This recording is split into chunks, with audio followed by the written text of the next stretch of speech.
Leo. Hello. Thank you so much for joining me today. Thank you for having me. We're in a really special place that's Yes, very we meaningful are. to you. It's Yes. Parramatta River, actually. It is. Yes. And why is this place inspirational to you? Well, to me personally, anywhere that's near the water, I find really inspirational.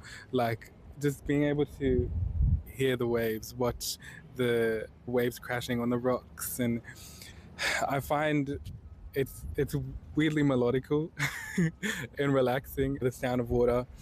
Personally, I used to come here into Olympic Park with my parents and watch the sunset, and I found it just so beautiful to just see this orange sky, the sun slowly setting, the water's like shining, it looks like little diamonds. There's such a special energy about the water, and it just inspires me to write and create and feel creative. That's beautiful, Leo. Thank you for Thank sharing. you. There's a lot of people who will recognise you from The Voice. Yes. And you were known as being Australia's youngest competitor. Yep. I was the first 14-year-old to ever compete on the show. I knew that they had an age limit, but I was turning 15 that year. It was 2018. And I was like, you know what, I'm just going to send in my application. Whatever happens, happens. And I was really lucky to be one of a few people selected from the online auditions. And it was a very special experience. I got to the top 24 and I worked with Boy George and Joe Jonas. I got to meet my idol, Kelly Rowland. Like, I love Destiny's Child. I love Beyonce. So it was really special. And even getting to meet Delta Goodrum as well. I look back at that, I'm really proud, you know, that 14-year-old Leo was able to do that and had the confidence to get out there because I put my heart into it. And I feel like that showed through. Leo, if you met your younger self days before walking on set, what advice would current Leo give? I would say, don't expect anything. I feel like I went in with a really good mindset, but I would definitely just like tell myself to keep being me, don't change, because that is what allows you to stand out. Don't conform to what other people think you should be, or your sound should be, or what you can and can't do. That's the biggest advice I would give my younger self. That's brilliant advice. When teenagers from Western Sydney see you performing, what do you hope they're thinking? Oh, that's a really deep question. I hope that they see and feel inspired to also share their stories and share their culture, whether that be through music or through whatever facet of expression they feel.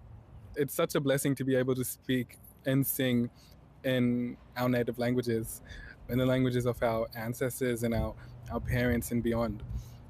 I'm very proud to be able to sing in my mother tongue, and our voices deserve to be heard.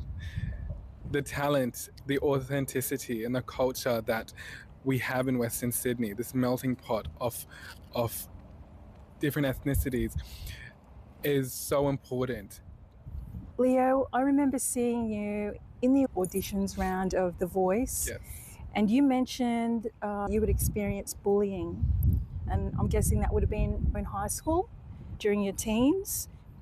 Have those moments influenced you as an artist? I know a lot of times when young kids and teenagers are bullying, I was expressing things they haven't seen before, you know what I mean? A lot of times it's because this is stuff they want to do, but not being encouraged to pursue. My parents always raised me to be a very strong, resilient person. It was very much like, I know who I am, and whether you see that now or you see that in 10 years, what matters to me is that I'm comfortable and I'm happy being who I am. And so I would say in that way, it's inspired me to just continuously be myself. You're a great role model as well, Leo. Thank you. Yeah, honestly. So wonderful to have people come and say that they felt what you were singing and what you're translating through song. There was one show that I did last year. It was really intimate. I completely stripped everything back, and it was just me, a cello, a piano, and a backing vocalist. And it was so special because I I allowed myself to just like release and let go and allow the music to just like channel through me.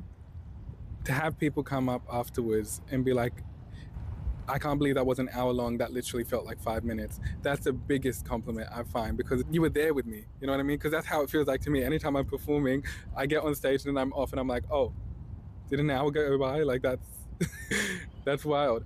So to know that people are there, people are on this journey, that's the most special thing. 2 more questions. Yes. Is there a song that you can think of that changed your life? I would say one for the past and one for the present. For the past, there's Chain of Fools by Aretha Franklin. As Leo now, I'll give you 2 songs. There was one called Stand by an artist named Yeba, and it's literally one of my favorite pieces of music ever.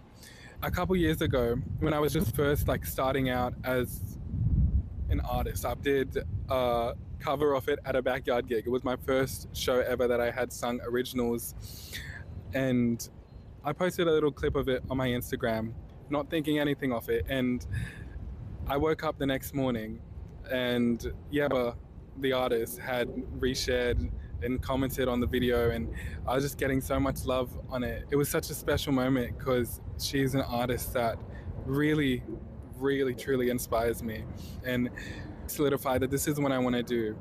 New fans, anyone who hasn't heard of you or seen you before, where can they find you? You can find me on all social media by searching my name, Leo Abisaab, and keep your eye out. There shall be music released soon, hopefully. And thank you so much for having me. It's been my pleasure. Thank you, Leo. We can't wait to see you. Thank you. Thank you. All the best. You too.